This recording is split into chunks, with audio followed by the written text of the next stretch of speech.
Nama Tiu-Tiu itu adalah acara reguler yang dibuat oleh masyarakat ya, tepatnya oleh kolektif seni Tubaba, 11 kelompok kesenian yang ada di Tubaba. Jadi ini sebenarnya lebih untuk melatih diri gitu. Jadi teman-teman yang latihan di sanggar masing-masing nanti ditampilkan. Jadi ini adalah upaya kecil membangun ekosistem kesenian yang berkelanjutan gitu. Disitulah kita gagas Purnama Tiu-Tiu.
Mari kita bergembira, sukaria bersama, menyakan sedih dan duka. Mari nyanyi bersama, lenyapkan duka, bergembira semua. La la la la la la la, mari bersukaria.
Rio di sini sebagai fasilitator kelas musik Sekolah Seni Tubaba. Pertama untuk musik tradisional, umpamanya gamelan, terus kyutik yang alat musik tradisi baru yang dibuat oleh Bang Samaga Halawe, terus serdam. Sekarang lagi on progress ya, apa namanya? Kalau di Tubaba festival itu biasanya 1 tahun penuh. Jadi ini sebenarnya masih rangkaian menuju Tubaba Festival. Biasanya dia di akhir tahun. Nah, kalau yang untuk malam ini kita sifatnya lebih presentasi hasil kelas musik, teater, tari, film, sastra gitu. Yang sejak awal tahun berjalan di Tubaba. Kalau yang tahun ini dari usia 7 sampai usia 17, SD, SMP, untuk kalau musik cuma sampai SMP, tapi kalau yang kelas sastra itu sampai SMA. Untuk tahun ini kelas dimulai di bulan Maret, minggu ketiga.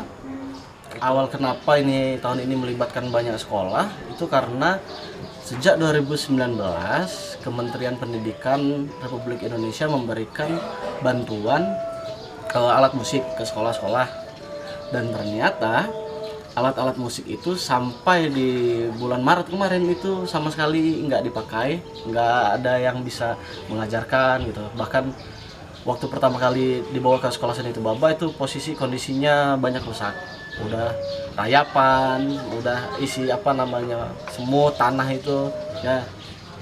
Jadi karena kita tahu umpamanya di sekolah-sekolah di Tubaba ini dapat bantuan alat musik, jadi coba kita kolaborasi untuk kita mengadakan pelatihan musik itu, alat musik. Jadi biar alat musik itu bisa digunakan di sekolah gitu. Ya, karena yang utama di Tubaba adalah pelatihan ke anak-anak. Jadi bukan bikin karya yang karya khusus gitu.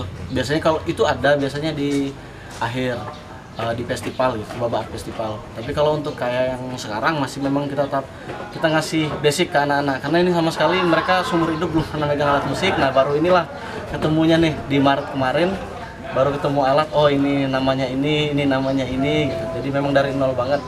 Jadi kalau untuk buat komposisi musik yang ideal itu belum kalau batas sekarang. Tapi kalau untuk Tubaba Art Festival itu mungkin. Kendala di sini mamanya kalau dalam 1 tahun itu kendala relatif sedikit ya.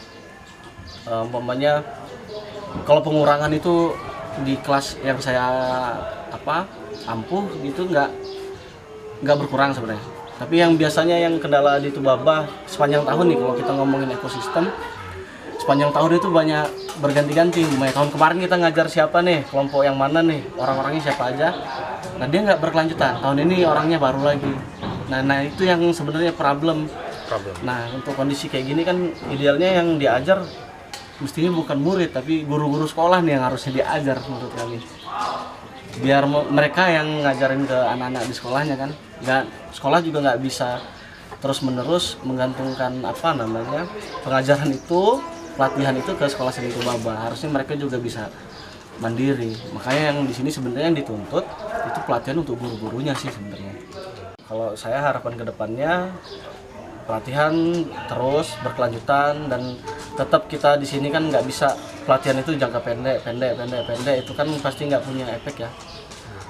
Harapannya ini berkelanjutan dan jangka panjang terus menerus. Jadi yang tahun ini ikut pelatihan, tahun depan masih ikut lagi, tahun depannya ikut lagi juga gitu. Semoga nggak keputus lah.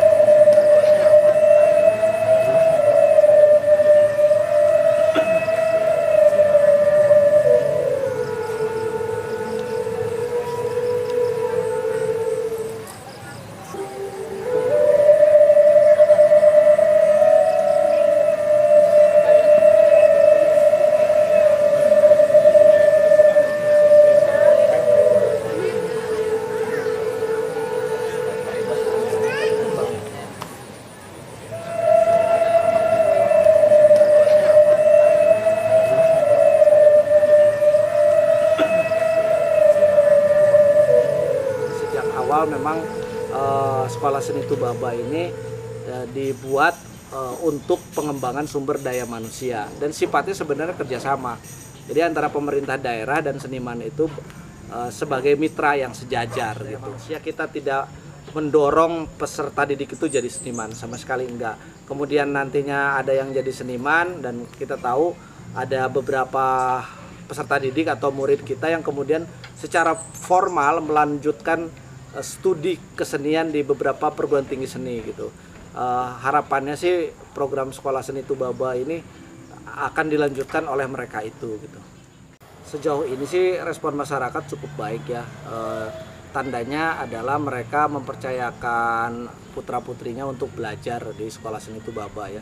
Setiap tahun antara 200 sampai 300 peserta didik yang belajar di sekolah seni Tubaba itu. Kemudian festival juga seringkali didatangi warga kan. Tentu saja karena karakter kesenian yang ditampilkan itu terutama edisi awal itu agak di luar dunia mereka gitu, seperti seni teater itu kan Mungkin baru pertama warga itu melihat gitu ya, terutama teater modern bukan teater tradisional. Kemudian ada seni rupa gitu.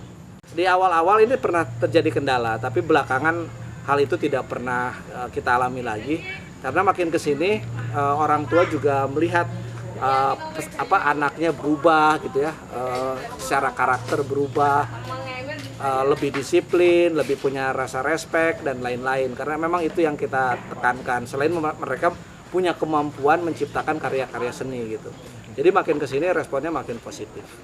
Ya sebenarnya kita butuh tatapan kritis terhadap sekolah seni Tubaba, tapi yang banyak itu malah tatapan krisis. Biasanya sih mereka mengarah pada hal-hal yang sifatnya mohon maaf administratif, kemudian primordialitas gitu. Karena kan sekolah seni Tubaba ini visinya sama dengan Tubaba ya, sebagai satu kota yang terbuka. Tubaba itu kota yang terbuka.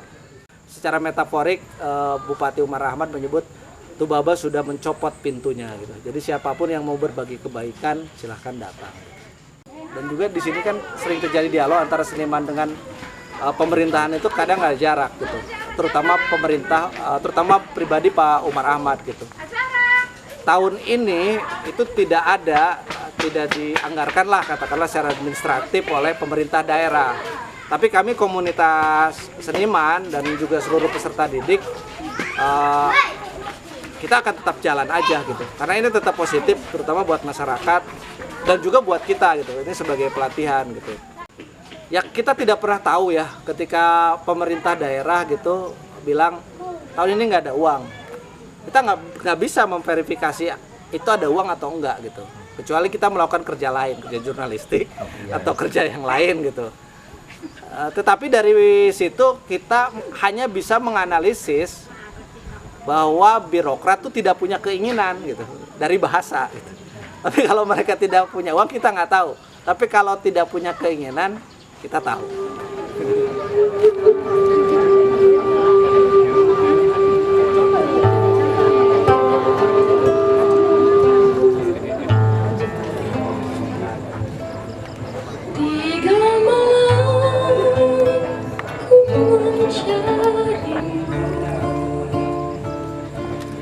Tiga malam hatiku sunyi,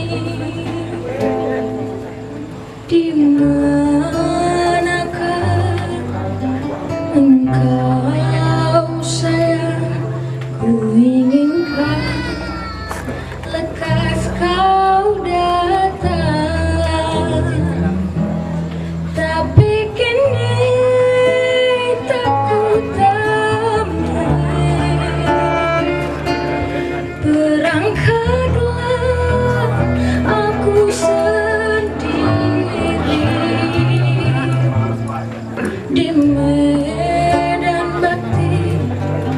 Ku telah berjanji tentu kita kan jumpa lagi. Tapi sebenarnya Purnama Tiuh-Tiuh itu justru ruang bagi komunitas atau sanggar seni di Tubaba untuk mereka menampilkan karya-karya terbaik mereka. Tapi sekaligus ini sebagai sebuah proses ya, sebuah proses peningkatan kualitas karya juga.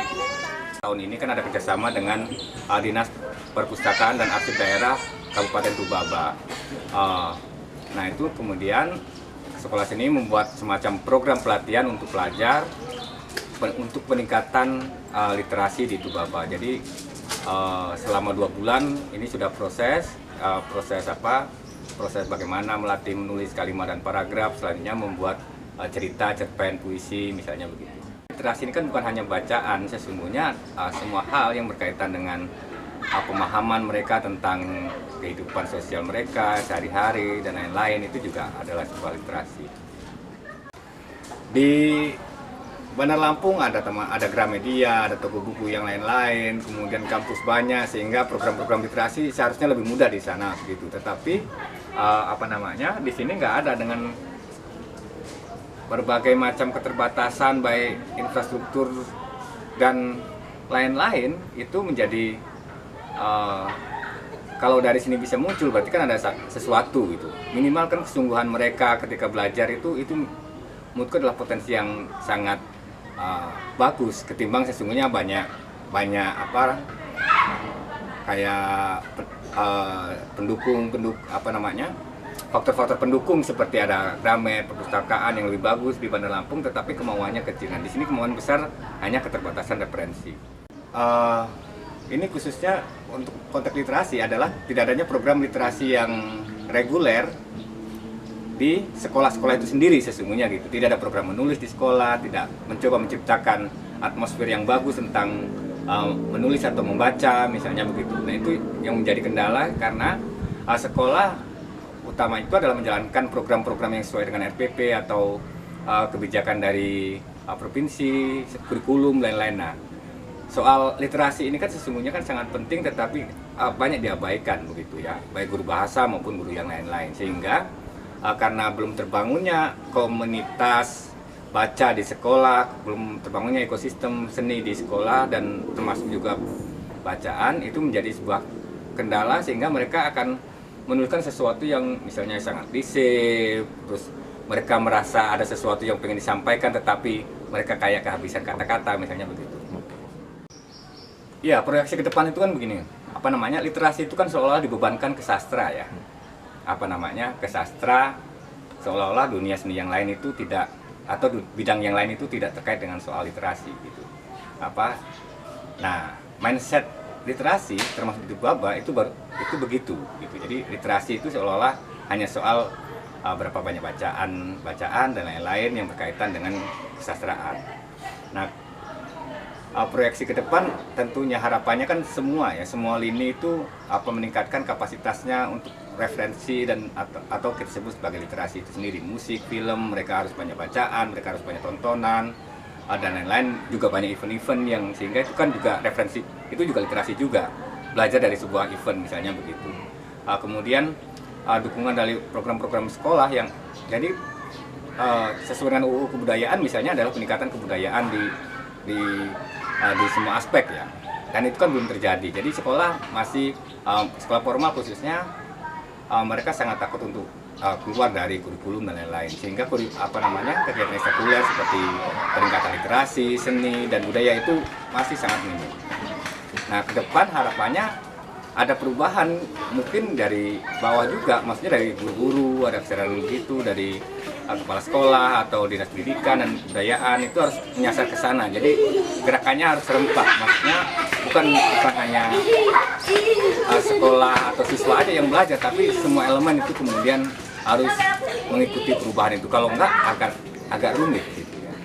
Nah, untuk meningkatkan ketertarikan mereka di bidang literasi akhirnya adalah misalnya digagas kita lomba cipta puisi misalnya mau begitu, terus lomba baca puisi itu sebagai pancingan-pancingan sesungguhnya biar animo pelajar khususnya generasi muda di Tubaba itu meningkat, karena dengan meningkatnya literasi nanti akan meningkat juga peradaban di Tubaba, karena bangunan-bangunan fisik sudah banyak tetapi bangunan secara mental yang bersifat intelektual itu masih belum maksimal.